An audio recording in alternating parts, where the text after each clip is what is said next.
Hey, thank you for taking the time to click on today's video. Today, let me ask you the question, are you going to endure? That's right, we're talking about duration. What is duration? Well, duration is a very important, integral part of investing. And understanding duration is going to help you better understand why you need to make modifications to your asset allocation. In other words, why you need to make changes to what you're investing in as you age, as you progress, as you get closer to retirement. So the first thing that we want to lay down as a foundation is the fact that things that have no maturity, things that do not provide you any kind of income, whether it's interest income, dividend income, rental income, those things are going to have the longest duration. And the reality is that if we think about income is not something that we need when we're in our 20s and 30s and 40s and even 50s. This is something that we want when we get to retirement. We want to be able to draw income from what we have worked hard to save for retirement. So if we think about duration in the sense of a teeter-totter, what we understand is that the longer the duration, the bigger the swings are going to be.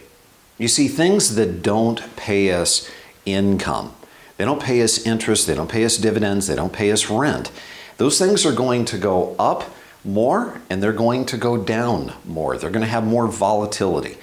You may think about, say, a piece of speculative real estate. That piece of speculative real estate could be worth absolutely nothing if one little shift changes within the community or the piece of property that is surrounding the property that you own. However, another kind of a change could make the value of that piece of speculative real estate go extremely high, and now it's worth a lot simply because of one change. You see, when we're younger, we want to own things that are on this end of the teeter-totter, things that are going to have more of a speculative feel, things that are going to have more risk. We don't need to be focusing on the interest and the dividends. And we can handle the volatility, the ups and downs, because, well, let's face it, we still may have 20 or even 30 years before we get to retirement. Now, as we get closer to retirement, though, we don't want to be sticking our necks on the line. In fact, we want to be backing off from that risk. We want less volatility. We want to begin changing our objective and our focus from that of appreciation to that of income. That's the whole reason that we've worked hard to save this money. And so as a result, when we get closer to retirement, we want to pay careful attention to how we have our money allocated so that we can begin to now focus closer to this end of the teeter-totter. You see, things that create income for you, such as interest and dividends, they're typically going to come with less oscillation. They're going to have less of a standard deviation. In other words, the highs aren't going to be quite as high, the lows aren't going to be quite as low. It's going to be more of a happy medium. And the reality is that if we have income that is naturally being produced as a byproduct off from what we're investing, now we have a real chance at success.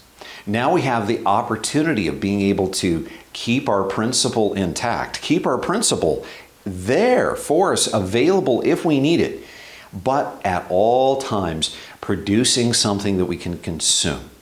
Yes, there's not nearly as much excitement on this end of the teeter-totter as there is over here. But the reality is that do we really want sizzle? Do we want excitement? Do we want to, lose 30-40% of our retirement dollars once we are retired? Or would it be better if we start beginning to focus on shorter durations? Begin focusing on things that are going to be able to produce that 5% and 6% in interest and dividends so that we can satisfy our required minimum distributions. We can satisfy our need for income so that we can accomplish all of the goals and all of the objectives that we have for our retirement years. Well, hopefully this little crash course on duration is helpful. Understanding where your fulcrum point is something that you need to look at, something you need to observe, something that you need to question every single year as you get closer and closer to retirement. The Things that we inspect, those are the things that get paid attention to. Those are the things that can make all the difference in the world. So I encourage you, check out your duration in your portfolio. If you like these little videos, I encourage you, give us a thumbs up, share this with your friends. Take and hit that subscribe button and that little bell, and we'll remind you each and every week that we have a video. Thank you so much for watching. I'm Matthew Johnson, and remember, it's up to you to make today a great day.